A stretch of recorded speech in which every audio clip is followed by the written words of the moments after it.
ꯑꯍꯥꯟꯕ ꯃꯛꯇꯗ ꯃꯌꯥꯝꯕꯨ ꯆꯦꯅꯦꯜ ꯑꯁꯤꯒꯤ ꯃꯥꯏꯀꯩꯗꯒꯤ ꯇꯔꯥꯝꯅ ꯑꯣꯛꯆꯕꯒ ꯂꯣꯏꯅꯅ ꯏꯀꯣꯛꯅꯣꯅ ꯈꯨꯔꯨꯝꯖꯔꯤ꯫ ꯃꯌꯥꯝꯒꯤꯗꯃꯛꯇ ꯉꯁꯤꯁꯨ ꯌꯥꯝꯅ ꯅꯨꯡꯉꯥꯏꯔꯕ ꯋꯥꯔꯤ ꯃꯆꯥ ꯑꯃ ꯄꯨꯗꯨꯅ ꯂꯥꯛꯆꯔꯦ꯫ ꯋꯥꯔꯤ ꯑꯁꯤꯒꯤ ꯃꯃꯤꯡꯅ ꯋꯥꯊꯣꯛ ꯆꯥꯎꯕꯤ ꯅꯨꯡꯁꯤꯕꯤ꯫ ꯋꯥꯔꯤ ꯑꯁꯤꯕꯨ ꯏꯕꯤꯔꯛꯄꯤꯅ ꯁꯟꯖꯅꯥ ꯁꯥꯄꯝ꯫ ꯍꯧꯖꯤꯛ ꯃꯌꯥꯝꯒꯤ ꯃꯐꯝꯗ ꯋꯥꯔꯤ ꯑꯁꯤ ꯈꯨꯗꯣꯜ ꯇꯝꯖꯔꯛꯂꯒꯦ, ꯃꯌꯥꯝ ꯄꯨꯟꯅ ꯇꯥꯃꯤꯟꯅꯔꯁꯤ꯫ ꯑꯊꯦꯡꯕ ꯑꯍꯤꯡ ꯇꯥꯏꯕꯪ ꯃꯤꯑꯣꯏꯕ ꯄꯨꯝꯕꯅ ꯏꯁꯤꯁꯤꯅ ꯇꯨꯝꯅ ꯍꯤꯞꯅꯈ꯭ꯔꯕ ꯃꯇꯝꯁꯤꯗ ꯄꯤꯅ ꯄꯨꯝꯊꯨꯝ ꯀꯞꯂꯤ ꯅꯨꯖꯥ ꯑꯣꯏꯕꯤ ꯑꯃꯗꯤ ꯃꯣꯜꯂꯕ ꯃꯣꯝꯄꯥꯛ ꯃꯊꯛꯇ ꯇꯨꯝꯕ ꯌꯥꯗ꯭ꯔꯕ ꯑꯃꯒꯨꯝ ꯃꯤꯁꯅꯥ ꯑꯅꯤꯅ ꯄꯤꯅ ꯄꯨꯝꯊꯨꯝ ꯀꯞꯂꯤꯕꯤ ꯃꯍꯥꯛ ꯑꯁꯤꯒꯤ ꯋꯥꯔꯤꯕꯨ ꯀꯔꯤ ꯑꯣꯏꯔꯤꯒꯕ?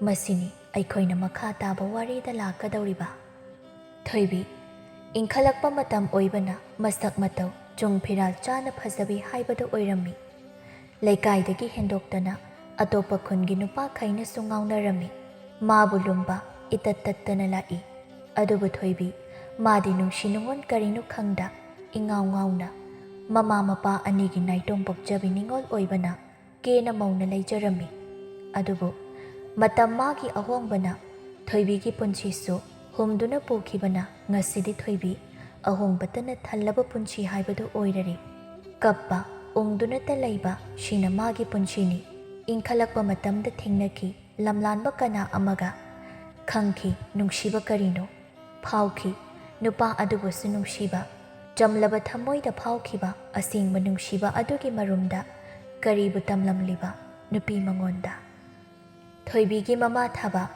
ꯃꯥꯡꯒꯣꯜ ꯑꯗꯨꯗ ꯎꯪꯗꯨꯅ ꯐꯝꯂꯤꯕꯤ ꯃꯆꯥꯅꯨꯄꯤꯗ ꯇꯞꯅ ꯍꯥꯏꯔꯛꯏ, "ꯏꯃꯥꯒꯤ ꯊꯣꯏꯕꯤ, ꯂꯥꯛꯑꯣ ꯆꯥꯛ ꯆꯥꯅꯕ, ꯃꯇꯝꯁꯦ ꯊꯦꯡꯈ꯭ꯔꯦ, ꯅꯪꯒꯤ ꯄꯥꯕꯅ ꯅꯪ ꯂꯥꯛꯄ ꯉꯥꯏꯍꯧꯋꯤ." ꯊꯣꯏꯕꯤ ꯃꯃꯥꯗ ꯌꯦꯡꯅ, "ꯏꯃꯥ, ꯑꯩ ꯆꯥꯛ ꯆꯥꯅꯤꯡꯕ ꯏꯐꯥꯎ ꯐꯥꯎꯗꯦꯗ, ꯏꯃꯥ ꯍꯣꯏ ꯆꯥꯊꯣꯛꯎꯔꯣ." "ꯌꯥꯗꯦ ꯌꯥꯗꯦ, ꯏꯆꯥꯅ ꯆꯥꯛ ꯆꯥꯅꯤꯡꯗꯦ ꯍꯥꯏꯗꯅ ꯆꯥꯔꯛꯇ꯭ꯔꯤꯕ ꯃꯇꯝꯁꯦ ꯀꯌꯥꯝ ꯀꯨꯏꯔꯦ? ꯌꯦꯡꯕ ꯌꯥꯗ꯭ꯔꯦ ꯅꯁꯥꯗꯣ, ꯅꯌꯥꯡꯁꯨ ꯌꯥꯝꯅ ꯀꯪꯁꯤꯜꯂꯤ꯫ ꯑꯗꯨꯒꯤ ꯁꯔꯨꯛ ꯏꯃꯥꯒ ꯄꯨꯟꯅ ꯆꯥꯛ ꯆꯥꯔꯨꯁꯤ. ꯏꯆꯥ ꯌꯥꯎꯗꯅ ꯀꯔꯝꯅ ꯏꯃꯥꯅ ꯆꯥꯛ ꯆꯥꯒꯅꯤ? ꯂꯥꯛꯑꯣ, ꯅꯤꯡꯉꯥꯏ ꯇꯧꯔꯅꯨ ꯏꯃꯥꯒꯤ ꯊꯣꯏꯕꯤ, ꯏꯃꯥ ꯏꯆꯥꯕꯨ ꯌꯦꯡꯕ ꯉꯝꯗ꯭ꯔꯦꯅꯦꯍꯦ."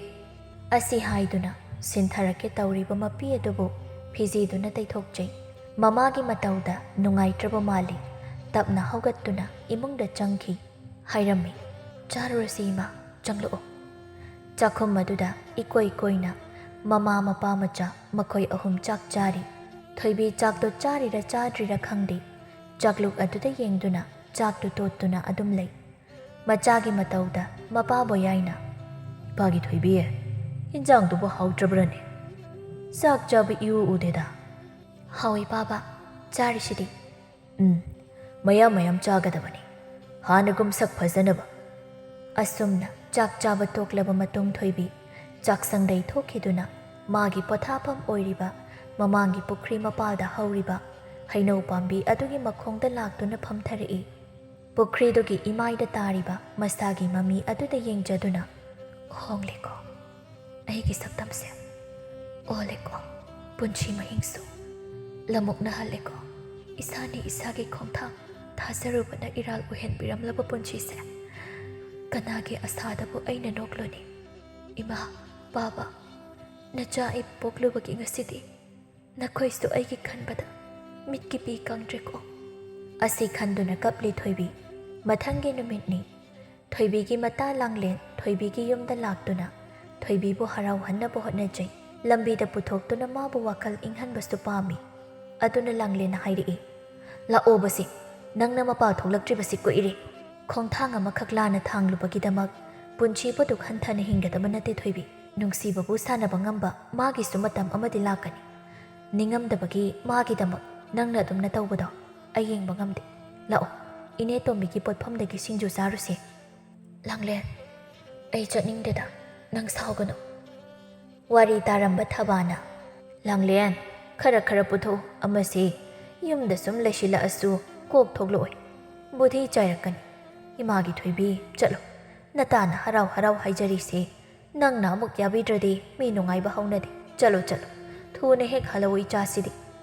ꯊꯣꯏꯕꯤ ꯃꯇꯥ ꯑꯃꯗꯤ ꯃꯃꯥꯅ ꯍꯥꯏꯃꯟꯕꯗꯒꯤ ꯌꯥꯅꯤꯡꯗ ꯌꯥꯅꯤꯡꯗ ꯌꯥꯝ ꯇꯟꯅ ꯌꯥꯕꯗ ꯇꯥꯔꯤ꯫ ꯃꯇꯥ ꯑꯅꯤꯗꯣ ꯃꯈꯨꯠ ꯁꯝꯅꯗꯨꯅ ꯊꯣꯛꯂꯛꯏ ꯊꯣꯡꯒꯥꯜꯂꯣꯝꯗ꯫ ꯑꯅꯤꯗꯨ ꯁꯨꯝ ꯂꯥꯛꯄꯅ ꯏꯅꯦ ꯇꯣꯝꯕꯤꯒꯤ ꯄꯣꯠꯐꯝ ꯌꯧꯁꯤꯜꯂꯛꯀꯗꯕ ꯈꯖꯤꯛꯇꯪ ꯉꯥꯏꯔꯕꯅꯤ꯫ ꯃꯈꯥꯗ ꯅꯣꯟꯊꯗꯨꯅ ꯂꯥꯛꯂꯤꯕꯤ ꯅꯨꯄꯤ ꯃꯥꯗꯤ ꯃꯥꯡꯗ ꯀꯅꯥ ꯂꯦꯞꯂꯤ ꯑꯗꯨ ꯇꯧꯔꯤ ꯈꯪꯕ ꯅꯠꯇꯦ꯫ ꯂꯥꯡꯂꯦꯟꯁꯨ ꯊꯣꯏꯕꯤꯗ ꯌꯦꯡꯅ ꯌꯦꯡꯅ ꯋꯥ ꯉꯥꯡꯕꯗ ꯃꯥꯁꯨ ꯎꯍꯧꯗ꯭ꯔꯦ꯫ ꯃꯃꯥꯡꯗ ꯂꯦꯞꯂꯝꯕ ꯅꯨꯄꯥ ꯑꯃꯗ ꯊꯣꯏꯕꯤꯅ ꯈꯪꯊꯦꯡ ꯍꯦꯛ ꯊꯦꯡꯖꯤꯜꯂꯤ꯫ ꯅꯨꯄꯥꯗꯨꯁꯨ ꯈꯣꯡꯐꯝ ꯑꯃ ꯑꯅꯤ ꯃꯅꯤꯡꯗ ꯍꯜꯂꯤ꯫ ꯊꯣꯏꯕꯤ ꯈꯪꯅ "ꯑꯁ ꯏꯕꯣꯡ ꯑꯩ ꯎꯍꯧꯗ꯭ꯔꯦ, ꯅꯆꯜꯕꯨ ꯉꯥꯛꯄꯤꯌꯨ."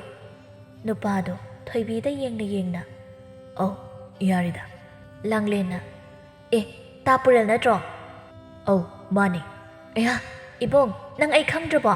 ꯑꯩ ꯄꯥꯔꯤꯒꯤ ꯃꯆꯜ ꯂꯥꯡꯂꯦꯟꯗꯨꯅꯦ." ꯄꯨꯔꯦꯜ ꯅꯣꯛꯂꯒ "ꯑꯩꯃ ꯀꯨꯏꯔꯦꯅꯦ ꯑꯩꯅ ꯅꯣꯏ ꯈꯨꯟꯁꯤꯗ ꯂꯥꯛꯇꯕ, ꯑꯩꯁꯨ ꯅꯣꯏ ꯅꯕꯨꯡ ꯄꯥꯔꯤꯗꯣ ꯂꯥꯛꯄ ꯉꯥꯏꯔꯤꯅꯦ." ꯂꯥꯡꯂꯦꯟꯅ "ꯁꯤꯒꯤ ꯄꯣꯠꯌꯣꯝꯁꯤꯅ ꯀꯩ?" "ꯑꯣ ꯅꯣꯏꯗꯅꯦ ꯊꯥ ꯑꯃ ꯑꯅꯤꯁꯦ ꯂꯩꯒꯦꯅ ꯂꯥꯛꯏꯅꯦ꯫ ꯁꯍꯔꯒꯤ ꯅꯤꯜ ꯈꯣꯡꯕ ꯃꯌꯥꯝꯗꯣ ꯑꯩ ꯀꯣꯛ ꯆꯥꯛꯂꯛꯇꯣꯔꯤꯅ ꯈꯨꯟꯁꯤꯗ ꯋꯥꯈꯜ ꯏꯪꯍꯟꯕ ꯂꯥꯛꯏꯅꯦ꯫ ꯑꯗꯣ ꯅꯣꯏ ꯑꯅꯤꯗꯤ ꯀꯥꯏ ꯆꯠꯇꯣꯏꯕ?"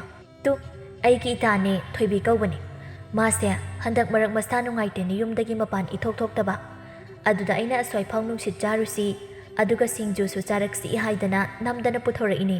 ꯄꯨꯔꯦꯜ ꯊꯣꯏꯕꯤꯗ ꯃꯤꯠꯆꯤꯅ ꯌꯦꯡꯂꯛꯏ꯫ ꯍꯣꯏ ꯃꯥꯏ ꯍꯥꯏꯗ ꯃꯃꯥꯏꯗꯨ ꯅꯣꯟꯊꯗꯨꯅ ꯃꯥꯒꯤ ꯂꯩꯐꯝ ꯊꯣꯛꯄ ꯂꯩꯔꯝꯃꯤ꯫ ꯄꯨꯔꯦꯜꯅ "ꯀꯥꯏꯗꯅꯣ ꯆꯥꯔꯨꯗꯣꯏꯁꯤꯅ?" "ꯇꯨ ꯑꯁꯤꯗ ꯏꯅꯦ ꯑꯃꯅ ꯐꯝꯂꯤꯕ ꯄꯣꯠꯐꯝꯁꯤꯗꯅꯦ, ꯆꯥꯔꯨ ꯂꯥꯎ, ꯑꯩ ꯁꯦꯜ ꯄꯤꯕꯤꯒꯦ ꯂꯥꯎ, ꯑꯩꯁꯨ ꯌꯥꯎꯔꯒꯦ ꯅꯣꯏꯅ ꯑꯃꯨꯛ ꯅꯨꯡꯉꯥꯏꯕ ꯑꯣꯏꯅ." "ꯃꯥꯗꯤ ꯊꯕꯛ ꯆꯠꯈꯤꯕꯅꯦ." "ꯍꯜꯂꯛꯄꯒꯤ ꯂꯝꯕꯤꯗ ꯊꯦꯡꯅꯁꯤ ꯍꯥꯏꯅꯈꯤꯕꯅꯦ, ꯑꯗꯨꯒꯤꯅꯦ." ꯑꯁꯨꯝꯅ ꯑꯍꯨꯝꯗꯣ ꯄꯨꯟꯅ ꯂꯥꯛꯇꯨꯅ ꯁꯤꯡꯖꯨ ꯆꯥꯃꯤꯟꯅꯔꯤ꯫ ꯇꯣꯝꯕꯤꯅ "ꯏꯕꯦꯝꯃ ꯂꯥꯡꯂꯦꯟ, ꯀꯅꯥꯅꯣ ꯏꯕꯨꯡꯉꯣꯁꯤꯕꯣ? ꯈꯨꯟꯁꯤꯒꯤ ꯃꯆꯥꯗꯤ ꯃꯥꯟꯗꯦꯅꯦ ꯑꯩꯕꯣ." ꯂꯥꯡꯂꯦꯟꯅ "ꯅꯦ ꯇꯣꯝꯕꯤ ꯄꯨꯔꯦꯜ ꯀꯧꯕꯅꯦ, ꯑꯩꯈꯣꯏ ꯏꯕꯨꯡ ꯄꯥꯔꯤꯒꯤ ꯃꯇꯥꯎꯅꯦ, ꯁꯍꯔꯗꯒꯤ ꯁꯤꯗ ꯃꯇꯝ ꯈꯔ ꯂꯩꯒꯅꯤ ꯍꯥꯏꯗꯅ ꯂꯥꯛꯂꯤꯅꯦ." "ꯑꯗꯨꯅꯤꯅꯦ ꯁ꯭ꯋꯥꯏ ꯃꯆꯥ ꯃꯁꯨ ꯃꯥꯟꯗꯦ ꯈꯜꯂꯦꯕ ꯑꯩꯁꯨ, ꯃꯁꯛꯅ ꯃꯔꯣꯜ ꯑꯃ ꯅꯨꯄꯥ ꯃꯥꯅ ꯐꯖꯔꯤꯕ. ꯏꯕꯨꯡꯉꯣꯕꯨ ꯅꯨꯄꯤꯒꯗꯤ ꯊꯤꯔꯕ꯭ꯔꯣ?" ꯄꯨꯔꯦꯜ ꯅꯣꯛꯇꯨꯅ "ꯀꯥꯏꯗꯩ ꯅꯨꯄꯤꯅꯣꯗꯩꯅꯦ, ꯅꯨꯄꯤꯅ ꯀꯥꯎꯊꯦꯛꯄꯤꯔꯝꯕꯗꯒꯤ ꯋꯥꯈꯜ ꯂꯩꯅꯥ ꯅꯥꯒꯦ ꯇꯧꯔꯛꯄꯗꯩꯅꯦ ꯃꯐꯝꯁꯤꯗ ꯆꯦꯜꯂꯛꯏꯁꯦ." ꯇꯣꯝꯕꯤꯁꯨ ꯅꯣꯛꯇꯨꯅ "ꯏꯁ ꯑꯁꯨꯛ ꯐꯖꯈ꯭ꯔꯕ ꯏꯕꯨꯡꯉꯣꯕꯨ ꯍꯨꯟꯗꯣꯛꯂꯝꯂꯤꯕ ꯅꯨꯄꯤꯗꯣ ꯕꯨꯙꯤ ꯀꯌꯥ ꯐꯔꯝꯃꯣꯏꯕꯨ, ꯅꯠꯇ꯭ꯔꯣ ꯂꯥꯡꯂꯦꯟ?" ꯂꯥꯡꯂꯦꯟꯁꯨ ꯅꯣꯛꯇꯨꯅ "ꯏꯅꯦ ꯈꯪꯗꯦꯗ, ꯑꯩꯗꯤ ꯃꯣꯏ ꯁꯤꯒꯨꯝꯕꯗ ꯌꯥꯎꯔꯨꯕ ꯌꯥꯕ ꯅꯠꯇꯦ, ꯆꯨꯔꯨꯡ ꯉꯛꯀꯅꯤ." ꯇꯣꯝꯕꯤ ꯊꯣꯏꯕꯤꯗ ꯌꯦꯡꯅ "ꯊꯣꯏꯕꯤ ꯅꯪꯁꯨ ꯃꯌꯥꯝꯅ ꯉꯥꯡꯅꯔꯤꯁꯦ ꯌꯥꯎ ꯌꯥꯗ꯭ꯔꯣ? ꯑꯗꯨꯝꯅ ꯂꯩꯕꯗꯨꯅꯅꯦ ꯅꯨꯡꯉꯥꯏꯇꯦꯅꯦ. ꯍꯥꯟꯅꯒꯨꯝ ꯅꯪꯒꯤ ꯃꯉꯥꯎ ꯊꯤꯕꯤ ꯍꯥꯏꯅꯤ ꯍꯥꯏꯔꯣꯏ ꯈꯪꯗꯕꯤ ꯅꯪꯒꯤ ꯅꯇꯧꯗꯣ ꯏꯅꯦꯕꯨ ꯑꯃꯨꯛ ꯎꯅꯤꯡꯈ꯭ꯔꯦꯗ. ꯊꯣꯏꯕꯤ ꯅꯁꯥꯗꯨ ꯌꯦꯡꯕꯁꯨ ꯅꯨꯡꯉꯥꯏꯇ꯭ꯔꯦ, ꯅꯌꯥꯡꯁꯨ ꯌꯥꯝꯅ ꯀꯪꯁꯤꯜꯂꯤ, ꯑꯗꯨꯛ ꯌꯥꯝꯅ ꯐꯖꯔꯝꯕ ꯂꯩꯀꯥꯏꯁꯤꯗ ꯐꯖꯕꯗ ꯍꯥꯏꯅꯔꯝꯂꯤꯕ ꯏꯆꯥꯅ ꯑꯗꯨꯝꯅ ꯂꯩꯈꯤꯕꯗꯣ ꯏꯅꯦ ꯄꯨꯛꯅꯤꯡ ꯌꯥꯝ ꯅꯨꯡꯁꯤ."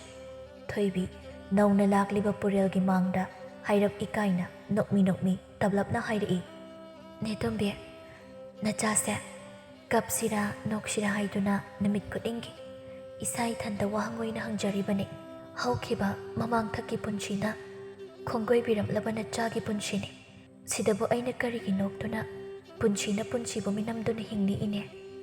ꯂꯩꯖꯔꯁꯅꯨ ꯑꯁꯨꯝꯅ ꯏꯅꯦ, ꯁꯤꯕ ꯉꯥꯏꯅ ꯍꯤꯡꯕ ꯇꯥꯕꯅꯤ."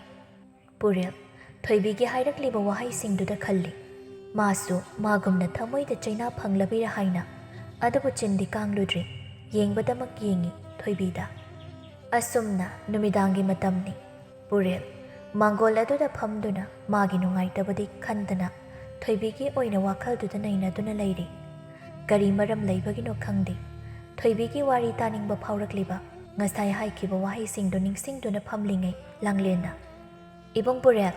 "ꯀꯩ ꯍꯥꯏꯒꯦ?" "ꯃꯤ ꯇꯨꯝꯕ ꯆꯪꯅꯈ꯭ꯔꯤ, ꯑꯩꯈꯣꯏ ꯏꯕꯨꯡꯁꯨ ꯆꯪꯈ꯭ꯔꯤ, ꯅꯪ ꯆꯪꯉꯛꯑꯣ ꯍꯥꯏꯌꯨ ꯍꯥꯏꯗꯅ ꯊꯣꯛꯂꯛꯏꯅꯦ ꯃꯄꯥꯟꯗ." "ꯆꯪꯂꯗꯕꯅꯤ.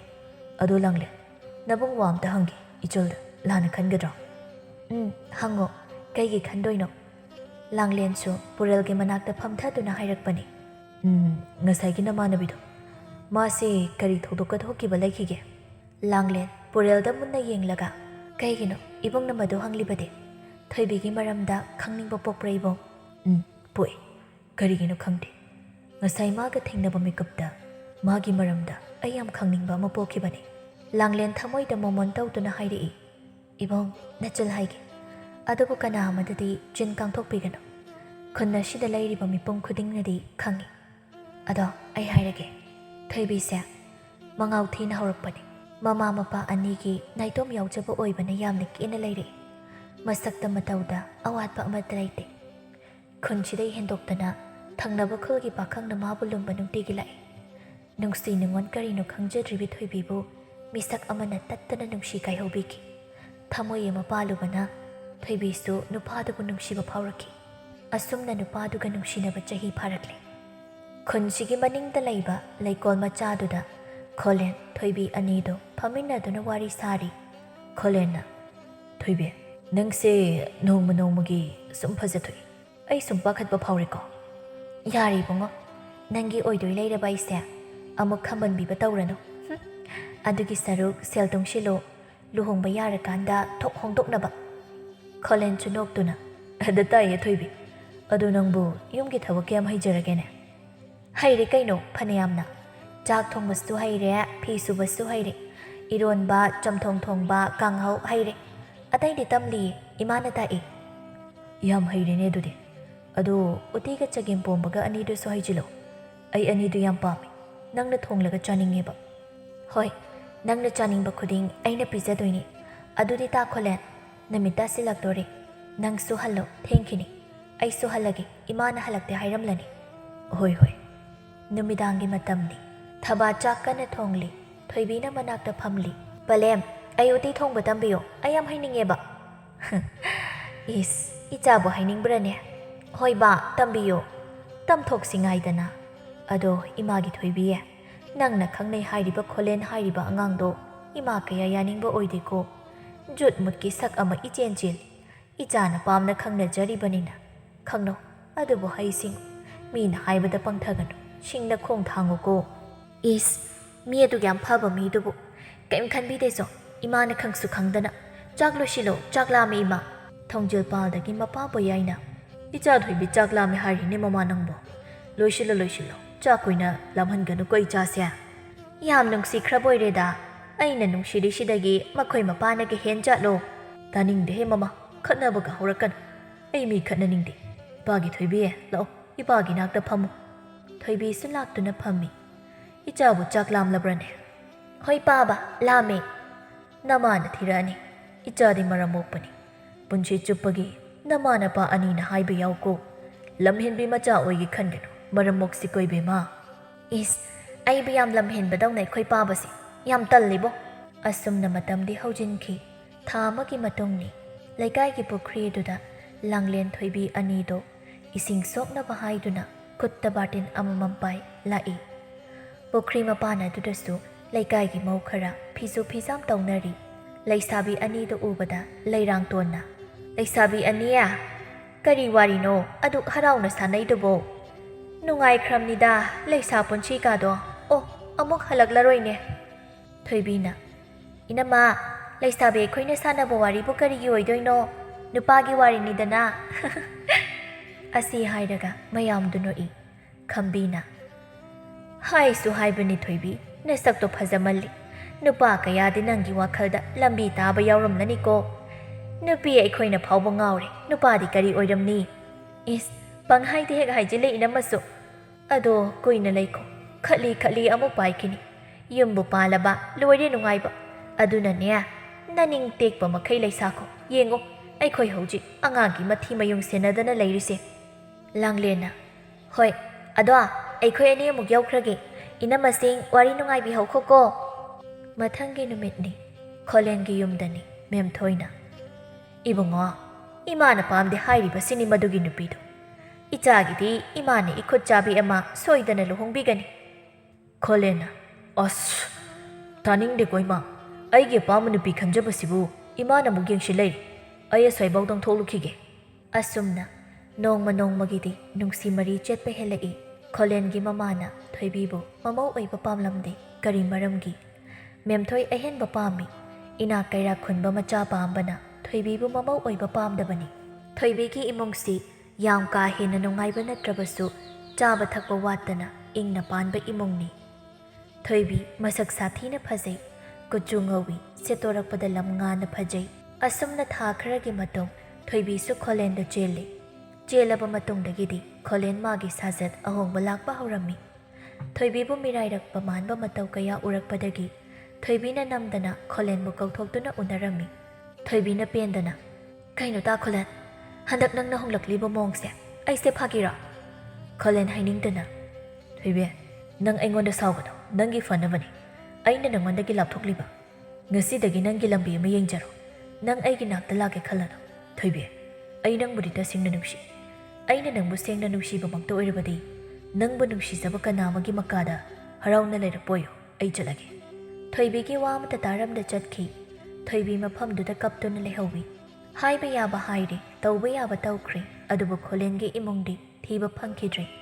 Laikai minok maisa marakta thoibi lenbada tari. Nungsibada thajaruba mana minamduna hundoklamlabada thoibi mahausa oikidri. Laikai kunai haibasidi mi masak khetnabagum wakalon chokhetnai. Khara amana nungaida haiduna susonai. Khara amadi Wathok Chaobini masak phajarubagini nupana hundokpiramlabani haiduna thoibi bunoknabi basukayani. Asumba maisa marak asida hinglakpani thoibi. Nong masu thoibi ni ising sokpa lakpada laikai gi mi singna ma uraga chibon ngangnaduna noknabiba kaya taubadagi mapan thokpa ngamdana leirakpani. Chahi ama ani haukrabada laikai mi gi minoksu khara nemtharakle. Ngasai makai wari taramba purel thoibi gi khanbada nungaitraduna tumin phammi. Langlena Ibo sini thoibi gi wari icham chamna kanada sulalu batauda hinglakpa aigi itase ngasidi badanamgi mairina maiwaiduna hingli magi thamoi ki awaba aidi khangi khalendo ma sigaijan yam pende mana sunungshi batambiba aduga apangbi itabasu hundoktuna haujikna thiba khangdana laikhiba phari nangsu batharo aishu janglaki purelna lairakpa thama hairakle marak rasu thoibiga wari sanaba yawi Pari Purel Langlen Makhoi ahum changdana thoibi bo harau hannaba hotnai. Thoibi su mahausagum ungduna leibadudi tawkhidre. Khara di ahongba lakle. Machagi honglakpa matauda mama mapa anidi haraujai. Purel na thoibi ga naksinnabu hotnai. Adubu thoibi na leithoknabada hotnai khangi. Pari Langlen su Purel na thoibi bo nungsi pami haiba. Moina su yarami. Purel aphaba nupi bo ikai khumnaba mini khangbana. Parigi mamana nong malaktuna thabada wafam ama ani haudoktuna khanghalami. Thabasu yaningdaba tawdi masu harau yari. Nong magi numitni Purelga thoibiga pukri mapada phamduna wari sanai. Purelna yaroda nangbo. Ta Purel nang aigi wari khanglaba natra. Khangbadunani aina hairisi si yaroba. Nangbo matam chupagi oina senajarage haiba. Laida katpasu yararoidaba aibo karigi nungsibibado. Ai kana amagi maphamda minamduna hingba pamde. Ta Purelgi ima pabanasu aibo kaisu pambiroi. Is nangna khangbiriba bema nangi ayabado adu khaktani ngairiga leirisi. Aikhoi palimsu nangi wari khangbani. Imade harau yari. Mangol karagi haibada loirabani. Aina nangi wamatagi na khamaga thamini. Thoibi ngakna Purelda yenglaga. Kaino haisibo ai jelori haibasu khanglabra. Hoi haiba angaubi. Ima pabasu aigi aningbada thingba ngamloi. Maramdi nangna wariba dugum aigi punchida thokre. Longnam haibi maga thengnarubana aigi punchisu sarbana sarurabani. Nanga thengnabadagi gyan tana leirabai wani. Ado sebo yaroba. Ibani luhonglasi. Thamoi kaiba masel pabase sukai kainade haibani. Thoibi noktuna yaraklammi. Mana waruba singdo kanadaba ngakta oirambada ikaibadum phaurai. Anidu su nungshinaba haurakli. Thoibi su tapna Kolengi nungshiba kauraktuna Purelbu nungsibane helaklammi. Awaba wakhal pumbana thaikri. Haujikti Purelna magidamak phaigak phaina lepibasida nungtigi momonta tawdun laikri. Nongma Langlen Thoibi anido Langlen hoida singju sani haidana ya langduna noktuna phamli. Manaktuda pari Purel Sanahan chu phamli. Sanahan Langlenda mi uhauda miji madak khachilli.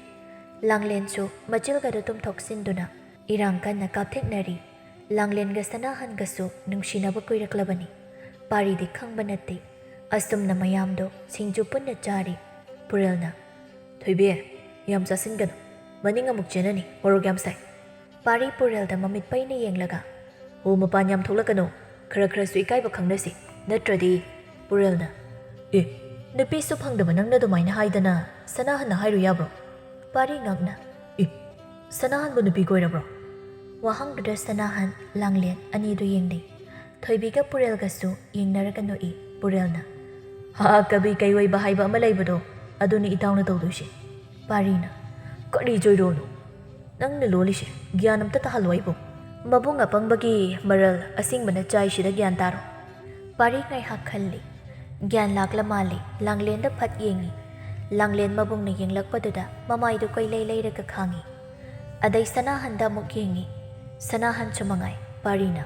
Mabung tina silaga ichal nubi koiram badamas ki itaw nang da shiro. Asi hairaga kongpak dun hekta kauthoki Sanahan do.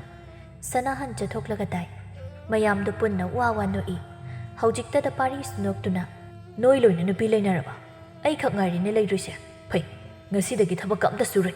Nubi thiba chatke shala usitaba khangni noi. Mayam do punna no i. Asum na matam de haukibana. Purelge ahalaman laktuna. Thoibibu mamau oijarage haiduna haidari. Imong anisu haraw haraw yanaduna luhongbagi matam lepnari. Nongma Langlen ga Thoibiga luhongbagi pochai khara saharda chattuna lairami. Kaithel nakanda nupi ma lairibadu Thoibina uraduna sangshinduna. Imabu sida kaidawrino amotpa mafamsida. Icha nupi. Imadi imagini haidana. Kanasu laitre. Yum inkolsu laitre. Icha nupa amukhak leijabadusu taibong ba thadokre. Imadi kaidaino. Lainong khol khonggang dai. Khonggang maming tabada Thoibi su ailawi Langlena. Imagi ichadi maming kai kauge. Ima aikhoisu ima hoigi thangnaba khuldu daini. Imagi mingda mem thoi kau. Icha nupa gi mingda kholen kawi. Thoibi su ailawi khelen balakpada Langlen Thoibi ani do yengnei. Mem thoi kaplaga. Ichado nungsibanida. Mana koijaba nupido. Imana pamba oide. Aduna marai chakri taunaki. Adubu imagi mayokta namduna nupidubu puduna laki. Nupido imasu kuiraklabanina. Masakto lakshin bangamtra. Ahanaga ushilaklabanina. Mitchinaga kaya patre. Icha nupiye nangi khonjal se tabada. Ima imaudo yamna niksik. Ichagi khonjal siga chap manai haibaya. Ichana nupi jelakpa mato. Nong nini leiraga khanghaudani ichado naraki. Amaiba ama yengduna. Amaiba aduna ichase. Aruba laina amana naduna leire. Kanbang amoy. Matam ngaisi hairam. Wapamado ichana tahobadagi mayamna kapki. Imaudo busu nungsiba kaubani na wahaningdabana. Imaubo nungshina. Nungsidaba saduna leirakibani. Pamongda yataduna. Nongma imauda. Aroiba oina wa haiba chatni haiduna chatkiba namitugi ahingda. Imaicha yumsi thadokuna chatki. Ahigi ipamda leiki. Ikui-dani ichado thawai mangki. Adugi matungdaidi yumgi inam hoina. Ahibu laihanba pamdabadagi. Tati tauba horakpadagi. Kaithela sida yum oiduna leirakpani. Thoibi. Mem thoigi wari du tabada kapkanu yadraduna. Hik chingna kablakli. Lana khalluba pumba magi oiba aranba wakhal oirammi. Langlen chuninga maktri. Thoibi kaptuna hoimai hairamda chenki. Langlen chutanaduna Thoibigi matungda chelai. Mem thoina. Oh, moisu nungai traba maleni. Kaplaga chenkri. Imagi Thoiba ha.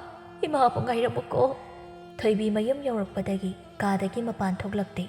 Phamung aduda kaptuna lai. Mama thabana maram hangbada khomu yade.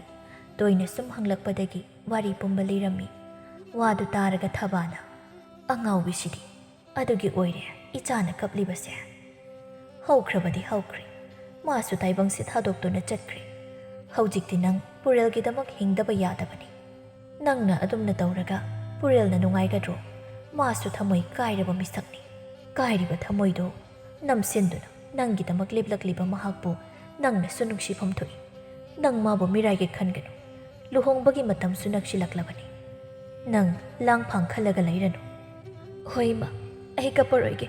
Aisu tha Purel punukshi. Somda Sulanglena wari pumba Purel da tamlammi. Purel di Thoibi da lana khalluba taudi. Ipa phaza thokna adum khummi. Asumna luhongbagi matam nakshilakpana Ngasidi nupa nupi anidugi luhongba numitni. Leikaigi misu miwa ngangnaba yaudaba natte. Asumna luhongbasu asoi angam amatta yaudana loishinkri. Mama mapada kaina bidai piramlaga thoibisu leikaigi machi mandona thilaktuna nupa mayum saharda laklari. Mayamdo kai kaino khara charaba matung dan thadaramduna hanakri. Haujikti imungi miyoi khaktamak ngairabada chak chanaba haiduna Purelgi machan lainana manamabu kaubalai. Anidusu punna changlaktuna mapuroibana charambagi arembadu chaba hawi. Purelgi mamana imausidi hangoiganu sida nungaina leithu nachalga harauna layu. Haukiba punchigi wari pumba matamgi ironungda lupankro.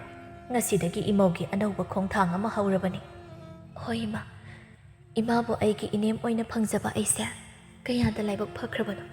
Ima namongna ngamliba makai imagi ikogi ichalgi ipuroibagi seba taujagi. Namongna asoibi yauraklabasu imana takpiyo namobu nungsibiyo. Nungsidadi ko imongna ihen hel miyoibagi magunche mapan thongda lepa yaba nate. Imaugi asengba amakpa yaudaba thamoiduni ima hoina nungsiribasi. Makubokna yarida imaudo makok ngaurani. Chakto amukta hana phajana pijakhoko. Hayeng nongalaga warido phajana phamlaga sanaro. Haujikidi imausia waramlani. Potharo rasan. Hoiba aisu khangi. Nungsibagi som haibani. Tanjaida aidi makhoi mapanangsi. Thoibisu chak tokladuna mane machalna yadraduna thabak yauramda kada changlei. Purelsu phamung aduda phamduna magi nupi changlakpa ngairambani. Thoibi mapuroibagi makhong sokna khurumlaga. Ta Purel, aibu punchisimagi thadokpigano. Nangi narum thupna Wathok Chaobi punchise hingjagi. Nangna aibu mirai biraklabadi aidi sikibani hena phari. Purel thoibibu mathada konchinduna aina nangbu mirai gani haina khangana. Wathok Chaobi ne haiduna mayamna hairabasu nangdi aigi nungsibini thawaini. Aduna thawai nungaina aigi nakta momonta noktuna layu. Punchi chupa nangbu aigi thawai makni khanda kupna senachagi. Ta Purel, imong sibo aigi oina tambiram liba mapu mabu aina hainingai leitana thagatli. Imong sigi mipum khudingmak aibu loina nungsibi. Wathok Chaobi laiman challurabi leiram aibu nauna nangi nungsi iri khikbiduna laisha tamhanbiri. Ta Purel, ai nangbu yamna nungsi. Aishu nangbu yamna nungsi thoibi. Yarisi kolisha thadu sur pundauri. Ai siriba likon sana singse amukta lauthuogi. Yang wari sase. Ta Purel hana tumba changbiramo ai laagi. Hoi hoi.